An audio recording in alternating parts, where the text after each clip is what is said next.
Olha o resenha de vestiário aí para você que gosta de ouvir histórias de superação, de histórias também de conquista e de quem consegue ter sucesso na sua trajetória. Sempre com apoio, com oferecimento de Nivea Men, que hoje traz o Nivea Men Active Dry, o Fresh, o Stress e o Impact.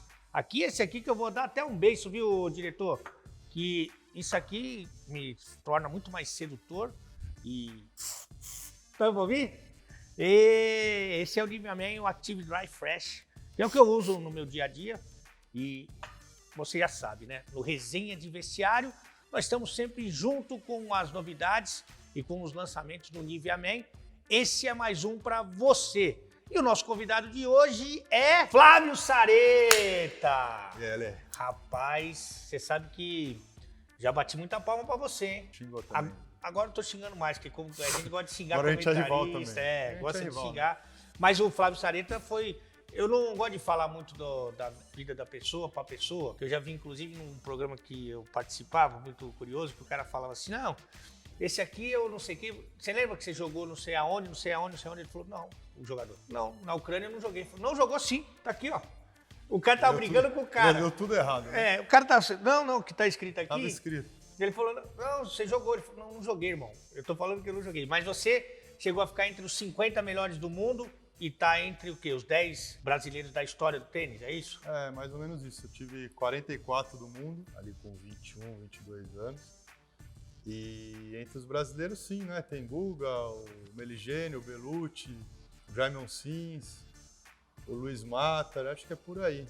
E aí eu devo estar nesse... tô nesse bolo aí. Que num esporte que no Brasil ainda é muito carente de muita coisa, né? Você que trabalha como comentarista, né? Você hoje é um comunicador e também faz da clínica e palestra, é isso? É, eu parei de jogar em 2008 para 2009.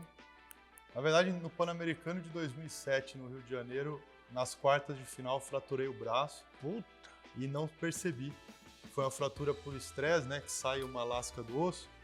E eu não percebi, só que eu tinha muita dor no braço, cara. Eu não conseguia estender o braço. E pra jogar, né, o saque e tudo, não tem como. E aí isso foi nas quartas de final, eu joguei a semi e a final com o braço fraturado. Fazia muita massagem, injeção, massagem, consegui jogar. E aí quando eu descobri na semana seguinte que eu tava com o braço fraturado, eu fiquei 1 ano e 2 meses praticamente parado. Então isso aí já entra pra 2008. Aí em 2008, quando eu fui liberado para voltar a jogar por causa do braço, o primeiro treino físico que eu fui dar, eu estourei o joelho.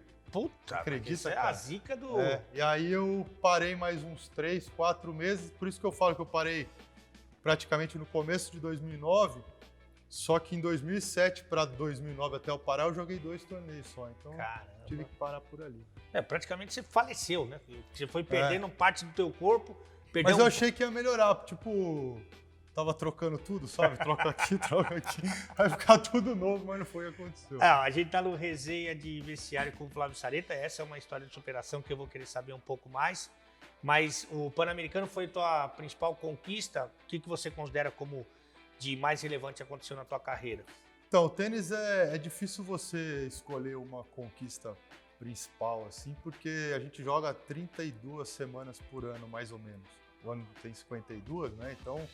Você só fica 20 semanas no Brasil, o resto você tá jogando. E cada semana é um torneio diferente. Então você joga 30, tirando os grandes slams, que são 4, né? Que são os maiores, que aí duram 2 semanas. O torneio dura 1 semana só. Então você ganha um torneio no domingo, segunda você já tá jogando, de repente, em outro país, com outra altitude, com outra bola. E aí acabou esse torneio, então você vai jogando torneio a torneio.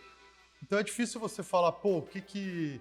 Claro que se eu lembrar, por exemplo, Roland Garros, em 2003, eu joguei pra caramba, acabei perdendo do Agassi nas oitavas de final, na quadra central, ganhei do Kafelnikov na central também, 5 horas de jogo. Então, o tênis te dá vários momentos assim, sabe? E o Pan-Americano, por ter sido no Brasil, primeiro Pan no Brasil, né, em 2007, teve um sabor especial, ainda mais que foi o último torneio que eu ganhei, né, depois de parar. A gente vai falar mais dessas conquistas, desses momentos, mas eu queria saber como a tua vida mudou você indo para o lado da comunicação. Como é que isso aconteceu?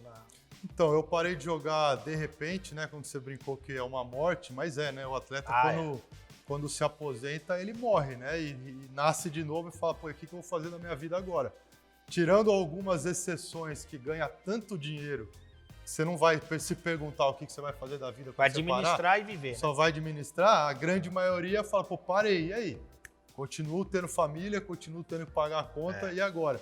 Então, meio que foi duríssimo para mim quando eu tive que parar, porque eu não consegui planejar a minha parada, a minha aposentadoria. Simplesmente, de um dia para o outro, eu peguei e dei todas as minhas raquetes para uns amigos meus.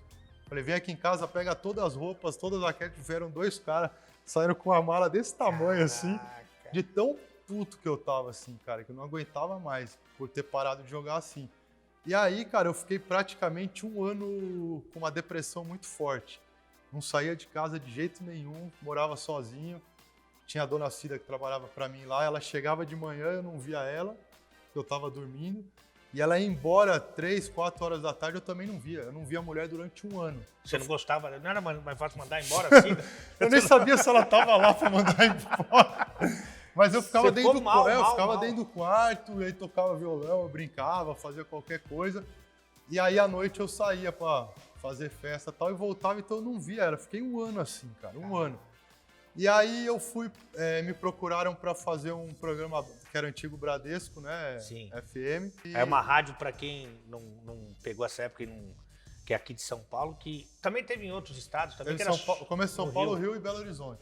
Que era só de esporte, que era uma 24 maravilha. horas de esporte. Cara. Sensacional. É um projeto animal, assim. Aí eu fui como convidado de um programa, aí fiz o programa tal, foi legal tal, aí depois era a Renata que mandava na história, era a diretora, me chamou para conversar, porque a gente queria ver se dava para entrar lá, então eu entrei no meio da comunicação, através da Bradesco, através da rádio. Foi lá fazer só uma participação de convidado. Aí foi legal o programa, e aí eles queriam fazer um programa de manhã, que era de um jornal, né? O Jornal Mundo dos Esportes. Sim. Falaria de todos os esportes, e eu seria como um comentarista ali junto era o Ribeirão na época e tal, a gente trocava ideia junto. E aí foi indo, cara, só que aí chegou uma hora que eu só falava de futebol, né? Das 7 às 9 da manhã, que era eu, Camarão, Ribeirão, o Arthur Cobre também participava. Muito bom. Que era muito legal, só que era só futebol, cara. E a minha figura como palmeirense é muito forte, né? Então, um monte de gente não sabe quem sou eu, mas sabe que eu sou palmeirense, né? Aquela história. Ou Cururu, né? Que os caras ouviram na rádio. Então, eu entrei no meio da comunicação através de uma rádio e falando de esporte, cara, que é muito louco. E aí a Band, na época, comprou o Roland Garros os direitos, né? Há 7 anos atrás. E aí eu já trabalhava lá, porque a Bradesco fazia parte do Grupo Bandeirantes. E aí eu tô passando na frente do Band Esportes, um dia o Evandro, que era o diretor lá, falou isso aí também, cara, nós compramos o Roland Garros, quer comentar? Aí eu acabei entrando no Band Esportes e ficou cada vez maior, né, com um programa de tênis, tem um programa meu lá que chama Sacada do Sareta. E que é bem irreverente. Que é bem irreverente também, então, e fora o que a Band Esportes está investindo no tênis, né, tem muitos torneios no ano todo que eu acabo comentando tudo. Então a Bradesco acabou, não falo mais de futebol, e agora estou falando de tênis. E é uma coisa que te dá mais, você consegue mensurar, porque é um amor seminovo aí, né? Um relacionamento seminovo, mas que você tem o mesmo prazer, assim, ou a mesma satisfação da época que você jogava? Prazeres diferentes, né, Ale? Quando você joga, você tem uma adrenalina de jogador, de atleta. Poder de decisão. Que você não acha em lugar nenhum depois que você para, né? O grande sofrimento do atleta, acho que é isso. Se bem que quando liga essa também luzinha vermelha ali, mas é um prazer diferente, né? Diferente. Te dá o frio na barriga, mas você vai trocando ideia. Quando você é atleta, é superação atrás de superação, né? E correria, e parte física e mental, você tá treinando. Tem toda uma história, né? Que a hora que você vai competir, que o cara vai lá e fala, ó, Saeta, 10 minutos para entrar na quadra, eu vou jogar contra um cara gigantesco. Cara, não tem como, né? É uma adrenalina, no final que você não sabe o que vai acontecer, que depois que você para, você não sente mais isso. Agora, na TV, é uma adrenalina muito legal também, que é tudo muito novo, né? Eu acho que a gente aprende, eu aprendi a ser um pouco mais solto, assim, na TV, comentando e tal, porque por causa das entrevistas que a gente fazia quando era atleta, né? Sim. Que você acaba conversando, faz. Tá acostumado com o microfone ali. E é o tênis, que é um negócio que eu fiz a vida inteira, né, Lê? Então, tá em casa ali. Tô em casa. Então, se eu tiver que comentar futebol, que às vezes eu comento, eu vou como torcedor palmeirense E a minha visão é de atleta, de falar, pô, eu acho que esse cara errou o pênalti porque ele sentiu isso, dava pra ver, não 3-5-2, 4 não sei das quantas, isso aí eu não entendo. Então, quando eu falo de futebol, é o palmeirense chato. Muitas vezes o comentarista também não entende. Também não entende. Isso aí Tem vários, né? Tem vários. Agora, um comentarista muito bom que tá aparecendo muito bem aí é o do futebol aí, o Giba, né? O Giba tá bem, né, muito cara? solto. Muito solto, animado, eu achei. Isso que eu ia falar, ele sempre com uma alegria. Não, muito dava grande. uns ralis, outro dia eu vi ele comentando, dava uns ralis de 300 bolas, acabava o ponto, os 4 deitados na areia e ele... Pois é. Eu pensei que ele estava fazendo a transmissão direto do cemitério. O Giba, com o pé na cova já, Isso, né? o Giba Zé do Caixão. Cala essa boca. Sareta, essa parte da comunicação é muito legal, inclusive pra gente, porque eu também meio caí de paraquedas nessa história aí, mas é muito bom quando a gente faz a coisa com alegria. Isso é muito bacana e a gente percebe que você tá ali, você tá como se a gente estivesse conversando aqui ou no bar ou em qualquer lugar. Isso é muito bacana. Mas eu preciso, aqui no Resenha de Vestiário, voltar pro início. Como é que tudo começou? Como é que o tênis entrou na sua vida? Cara, eu sou de Americana, interior de São Paulo. Meus pais moram lá ainda, meus pais são de Ribeirão Preto. Um abraço para a dona Albertina lá, que eu não conheço, evidentemente. É a tia do Neto, né? Isso.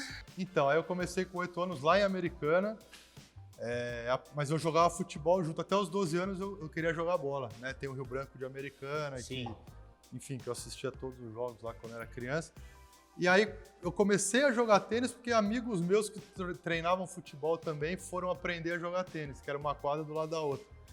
E foi assim, cara, não foi um negócio que meu pai jogava, meu pai brincava, mas ninguém sabia absolutamente nada do que era ser um tenista, não tinha informação, né, cara? Foi em 1980, 88 até ali. E aí eu acabei aprendendo a jogar, fui gostando, tinha uma certa facilidade. Aí tinha os torneios do clube do Bosque de Americana, que eram os torneios internos, eu sempre ganhava, jogava com um ou outro. Ali você já era melhor no tênis do que no futebol? Eu acho que não. Futebol eu sempre joguei direitinho, assim. Sempre gostei de jogar futebol. E nessa época você gostava mais de jogar futebol? Gostava mais de jogar futebol e eu queria ser jogador de futebol. Ainda estava aí? Por causa do Rio Branco que tinha lá e todo mundo queria me levar para jogar no Rio Branco, que é o clube da cidade. Só que minha mãe na época falou, não, vai jogar tênis, aquela coisa de mãe. E acabou que o tênis eu comecei a ganhar alguns campeonatos muito cedo, assim, lógico, da minha idade. E aí foi me animando. Aí teve um torneio profissional lá em Americana, já dos mais velhos e tal. E meu pai era o médico do torneio, né? Que meu pai era ortopedista e ele era o médico do torneio dos jogadores. E eu vivia no clube lá durante o torneio, vendo os caras jogarem, os profissionais. Eu tinha uns 10 anos de idade e eu acabava um jogo, eu entrava na quadra e ia brincar com os outros moleques. E aí passou o João Soares, que era um ex-jogador de tênis, estava abrindo uma academia em Campinas, ele me viu bater uma bola, falou, quem que é o pai desse menino aí? É o médico do torneio. Aí foi lá no meu pai e falou, você não quer deixar teu filho treinar comigo em Campinas, tal? Tô abrindo uma academia, e a Americana de Campinas dá meia hora, é muito perto. Aí meu pai falou, tal, aí eu fui conhecer, cheguei lá, tinha uns 40 moleques da minha idade que jogavam tênis. Eu falei, eu achei que só eu jogasse tênis no mundo. E aí eu olhei e falei, nossa, quanto moleque jogando tênis, pai, quero ficar aqui. Aí fui entrando, aí com 15 para 16 anos eu já estava morando no alojamento da academia. Morava com mais 4, né? Tinham 3 alojamentos, 4 em cada quarto, 3 em cada quarto. E aí eu morei lá até os 18 anos. Aí com 18 anos eu recebi uma proposta aqui de São Paulo, do Clube Paineiras, porque eles iam montar uma equipe. Porque ali você já estava se destacando. Aí quando eu vim para São Paulo, eu tinha terminado o ano número 7 do mundo juvenil. Caraca! Até 18 anos. Então, quando você vai para Campinas, a tua vida muda, se o treinamento é diferente. Eu começo a treinar todo dia. Até então eu ia de Americana para Campinas, treinava 3 vezes por semana. Começo a treinar todo dia, mudo a escola para a noite e treino de manhã e de tarde. Eu vivo para jogar tênis. Caraca. Então eu vivia para jogar tênis, os outros que moravam lá também. Então a gente vivia para jogar tênis.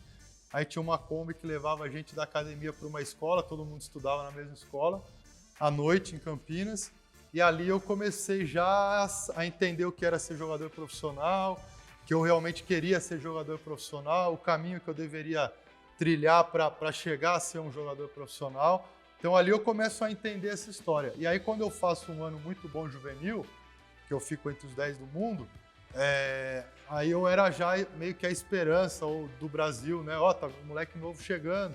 Sempre quando vem, né, os mais novos, eu era esse cara.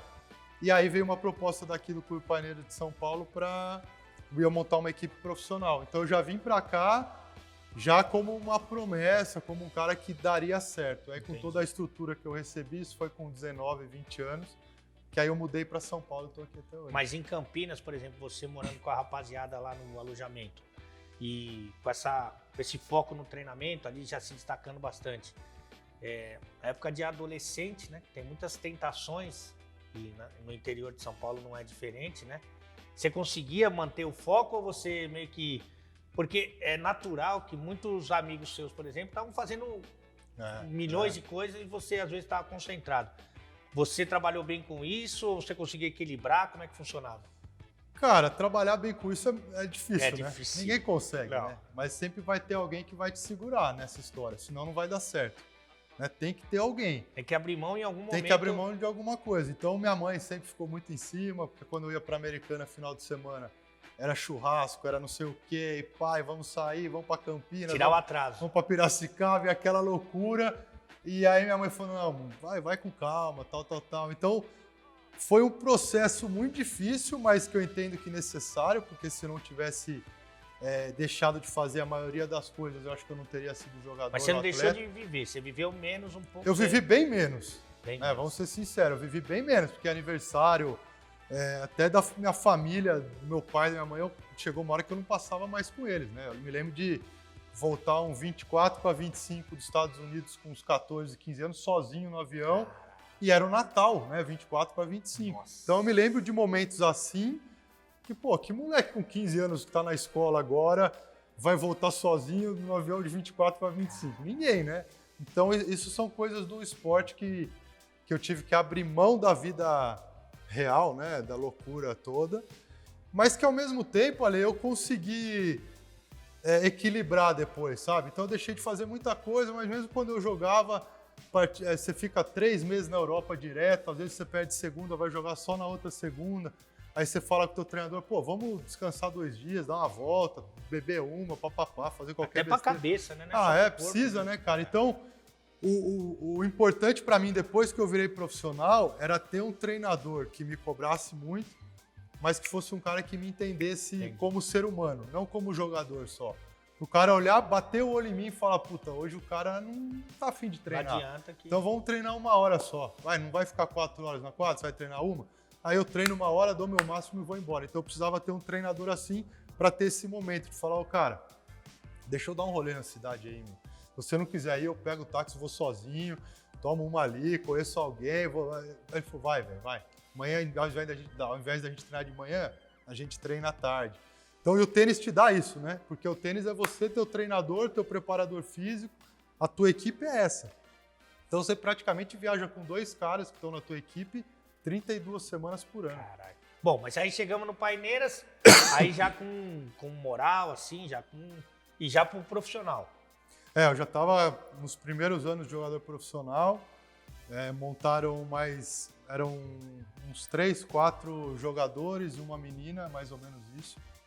E eu era o principal já, vindo como o melhor juvenil da minha geração, da minha época ali, e chegando forte nas Copas Davis, né, que são tipo a Copa do Mundo do tênis, que é o confronto entre países. Desde moleque, ali, 17 anos, eu já ia com a equipe principal para ficar treinando com os caras, para ficar convivendo com os caras. Então, eu convivi muito com o Guga quando eu estava terminando o juvenil, para depois entrar no profissional, já me acostumar com o peso de bola do cara, como é a disciplina do jogador profissional. Então, eu fui meio que sendo treinado já cedo no Brasil para ser um bom profissional. Então, eu vim para o Paineiras assim. Então, o Paineiras me deu psicólogo, nutricionista, massagem, preparador físico. Toda a estrutura, Ale. Eu simplesmente só pegava o passaporte e via o dia do voo para jogar e ia, porque eles me pagavam toda a alimentação do treinador, do preparador físico, então tinha toda a estrutura para eu pensar só em jogar tênis e me ajudou demais. E o Guga, como é que foi essa sua relação com o Guga? Você tinha ele como um cara que você se espelhava e depois vocês ficaram próximos? Como é que funcionou isso com você? Então, o Guga ganhou se eu não me engano, em 97, o primeiro ano de Roland Garros, né? Ele ganhou 3 vezes. Em 97 eu tava no meu... 97 eu tava no meu penúltimo ano de juvenil. Então eu me lembro certinho que, se eu não me engano, eu tava em Joinville, jogando o Campeonato Brasileiro. Tava na final e o Guga jogaria a final no telão, para todo mundo assistir. Eu me lembro muito bem disso. Então foi o cara que ele meio que ele escancarou a porta do mundo inteiro para todo mundo começar a olhar e falar, pô, tá parecendo um juvenil bom brasileiro. Esse cara é magro, eu não sei o que, parece o Guga. Então eles começaram a acreditar que no tênis poderia ter jogadores bons no mundo. Entendi. Porque antigamente a gente teve jogadores bons, mas esses caras viajavam sem internet, sem telefone, sem nada, e chegava para qualquer país do mundo, o cara fala, pô, de onde você é? O cara, sou brasileiro. Você faz o quê? Joga tênis. O cara, velho. Como é que você joga tênis no Brasil, cara? Vai jogar futebol, vai fazer outra coisa. E o Guga meio que destruiu toda essa história, né? Arrebentou na porta. Então aparecia um juvenil bom, os caras falam, pô, aquele cara ali parece com o Guga, ó, o cara é assim, magro, bate forte na bola e tal. Então a história minha com o Guga foi de começar, desde juvenil, a ver um cara ganhar Roland Garros muito cedo. Isso fez a gente acreditar que a gente poderia ser bom no esporte, no tênis também. Eu vou para os confrontos de Copa Davis, né? Fui para a França, para a Austrália, vários países, só para ser o sparring praticamente dos profissionais, só para conviver com os caras. Então eu era o cara que, lógico, pagava muito castigo, né? De carregar a mala dos caras, trote, pagar flexão, acordar os caras às 6h52, se fosse 53 ia... Então eu sofri bastante, mas depois veio os moleques mais novos. Aí... Só que isso serviu para eu me enturmar muito com os caras. E o Guga era o cara que puxava todo esse bonde aí, né? Que era número 1 do mundo. Então eu fui ficando amigo dos caras e treinando junto até eu entrar no circuito jogando bem. E aí eu já convivia com esses caras. E daí, quando essa expectativa que você citou, que ela se criou na tua cabeça, fazendo uma análise do que você viveu, ela se confirmou, ela se superou, ou você esperava mais? Como é que funcionou isso para você? Então, eu comecei jogando juvenil sem saber o que era me tornar um jogador profissional, porque não tinha tanta informação, né? Quando eu me torno o número sétimo do mundo juvenil, eu começo a acreditar que eu poderia ser um bom jogador de tênis profissional. Porque o número 1 do mundo, quando eu era sétimo, era o Federer, era o Gonzalez, que foi entre os 10 do mundo, Nalbandian, Coria. Se eu contar os caras que estavam ali entre os 10, foram todos os caras que ficaram entre os 20 do mundo. Eu estava número 7. Joguei com o Federer com 17 anos juvenil até, a gente convivia junto. Então, Ale, quando eu termino muito bem a época de juvenil, eu já tinha uma estrutura muito grande, né, de financeira para poder viajar e só pensar em jogar, por causa desse projeto aí do Paineiras. E aí eu entro no juvenil, demoro um pouquinho para entender que eu já não era mais o sétimo do mundo e era o número 5.000 e cacetada, né? Eu era mais um, né? Aquela coisa de, pô, o Saleta vai jogar na melhor quadra, porque ele é o número não sei o que do mundo. Agora eu já jogava na pior, porque era um moleque entrando pro profissional. Então eu vou num processo desse, demora uns 2 anos para entender isso, mais ou menos, e aí eu começo a jogar bem. Quando eu começo a jogar bem, que isso foi em 2000, 99, 2000, eu começo a ganhar uns torneios menores assim e começo a acreditar, aí me colocaram na cabeça que eu tinha que estar entre os 100 melhores do mundo. Que todo jogador profissional sonha em estar entre os 100 melhores do mundo, que no Brasil não se valoriza tanto, mas no mundo inteiro, o cara para no clube para te dar a mão, falar, pô, parabéns, cara. E você pode ser número 100º do mundo. O cara te valoriza. E aí me botaram isso. Aí com 21 anos, 20 para 21, tem o Sauípe aqui, que era o maior torneio, o Brasil Open, que fizeram porque o Guga era número 1 do mundo. E aí eu ganho o convite para jogar o torneio, porque eu não tinha rank para entrar. E na primeira rodada sai o sorteio, eu caio com o Guga número 1 do mundo, eu vou e ganho do Guga. Puta! E eu tinha 20 para 21 e o Guga já era o número 1. E aí foi onde eu realmente apareci e meio mais. Que fudeu o torneio também um pouco. Não, né? Posso falar o que aconteceu? Posso falar o que aconteceu? Sabe que dia que foi? 11 de setembro de 2001. Puta. que pariu. Olha que loucura, cara. Aí eu acordo, a gente vai tomar café, tá todas as televisões do hotel com uma pá de gente chorando. Tinha muito americano jogador na época lá no torneio, Mônica Seles, um monte de gente. E aí, cara, todo mundo chorando muito. Aí você vai na televisão, vai a primeira, depois de um tempo vem a segunda, né, a paulada. E aí ninguém entendendo, e meu jogo ia passar na TV aberta. Pô, tênis na TV aberta é tão difícil, né? E eu jogando contra o número 1 do mundo, impossível praticamente, né, na época. E aí a hora que eu vejo aquilo, eu falo, cara, acabou a transmissão do torneio, é só lá, lógico, né? O jogo com o Google não era tão importante Parece. no mundo. E aí o que acontece? Vai pra lá, e eu vou e jogo com o Guga praticamente, cara, na mesma hora de toda a doideira. E não passou em lugar nenhum. Eu vou e ganho do Guga. Olha que dia estranho, que ele era o número 1 do mundo. E aí acaba o jogo, vem toda a imprensa, né, que tinha um monte de gente, porque era a primeira vez que ele estava jogando no Brasil como número 1, e veio um monte de gente e falou, pô, Sarete, aí, cara, qual é a sensação? Eu falei, não sei, cara, pô, que loucura e tal. Aí eu falei, pô, acho que nem meu pai vai acreditar que eu ganhei do Guga, porque não passou em lugar nenhum e não vai sair em lugar nenhum. Filmou, filho? Filmou? Não filmou, não fez nada. E aí aí eu ganho do Guga assim, e como o Sauípe estava inaugurando aquele complexo nesse ano, que eram, acho que 5 ou 6 torres, né, hotéis, mas tudo bandeira muito grande, era Marriott, era top do só Brasil, o top do Brasil, era um negócio incrível, assim. A partir de quinta-feira dessa semana, estava totalmente vendido esgotado. O resort inteiro, esgoto, não tinha mais para onde ir. Eu vou e ganho do Guga na terça. Mano, juro, pode pesquisar. Mais de 80% cancelou. Mais de 80% cancelou a ida. Aí eu perco na semifinal, nas quartas ou na semi de um tcheco.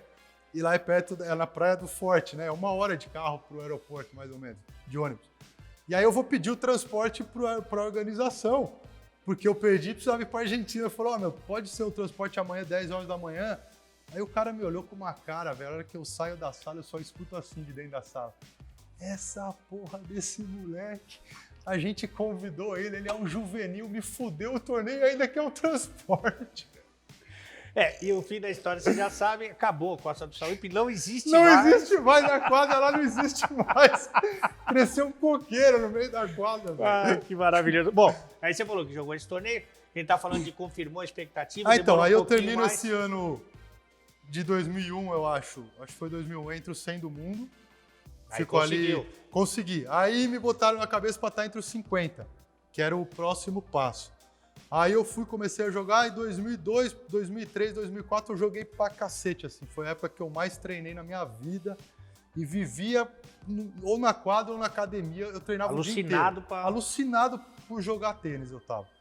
E aí eu começo a ganhar de cara bom, vou pra Roland Garros, faço quarta rodada, ganhando só de cara bom, jogando em quadra central. Vou para o Wimbledon, ganho do Thomas Johansson, que tinha acabado de ganhar o Australian Open, estava entre os 10 do mundo, na grama, né, num negócio que eu mal tinha jogado juvenil, ganha do cara, aí vou para o US Open, ganho do Lapente, atropelando o moleque que também foi entre os 10 do mundo. Então, eu começo a jogar muito bem tênis. E depois de Roland Garros, eu vou para 44 do mundo. Aí quando eu... Não, 44, eu entro entre os 50 ali. Tá. E aí, Ale, o único arrependimento que eu tenho, se você perguntar de arrependimento, é que eu não consegui ou não conseguiram colocar dentro da minha cabeça que eu poderia chegar entre os 30, chegar entre os 20, que eu acredito que eu poderia. Entre os 10 já era mais difícil, porque na minha época os 10 eram só gênios.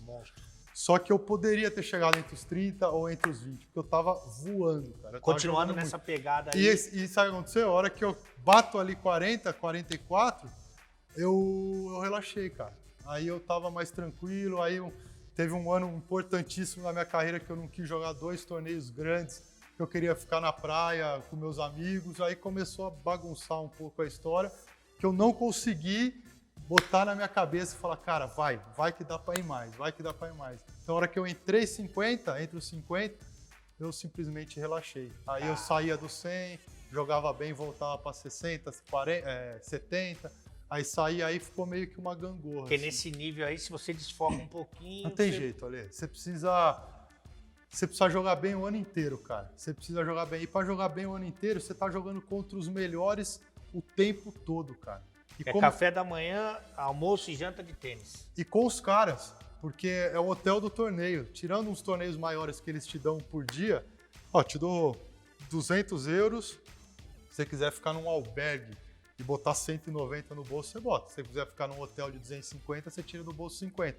Esses maiores torneios, eles te dão esse dinheiro, que são os grandes lãs. O resto é o hotel do torneio, cara. Então, se a gente jogar hoje, meio-dia, por exemplo, né, a qualquer horário, a gente vai tomar café, de repente, um do lado do outro. Porque tá todo mundo no mesmo hotel, então você convive com os mesmos caras as 30 semanas por ano e uma competição que um quer matar o outro, é esporte individual, né, cara? Então é muito competitivo, por isso que desgasta muito. Ó, esse é o Resenha de Vestiário com o Sareta, tá delicioso, eu espero que vocês também tenham aproveitado e sugado dessa história maravilhosa aí que a gente está ouvindo, mas eu queria então que você deixasse uma mensagem final para o pessoal aí que gostou de ver você jogar, que gosta do teu trabalho e que também gosta do tênis. Cara, eu, graças a Deus, trabalho com tênis ainda, né? De uma forma indireta, mas tenho comentado bastante e onde eu trabalho também é o lugar que mais incentiva o tênis e acredita no tênis, no esporte, e eu tô lá dentro, então para mim eu fico muito feliz de ser um cara que tá fazendo parte dessa história, porque a gente fez história com o 10º título de Nadal em Roland Garros, o 100º do Federer. Então a gente fez vários momentos importantes do tênis que a gente só passou. Tá contando a história. Então quem gostava de mim tem a chance de continuar me escutando e me vendo ali no Band Esportes, que para mim é muito legal estar podendo falar com esse público.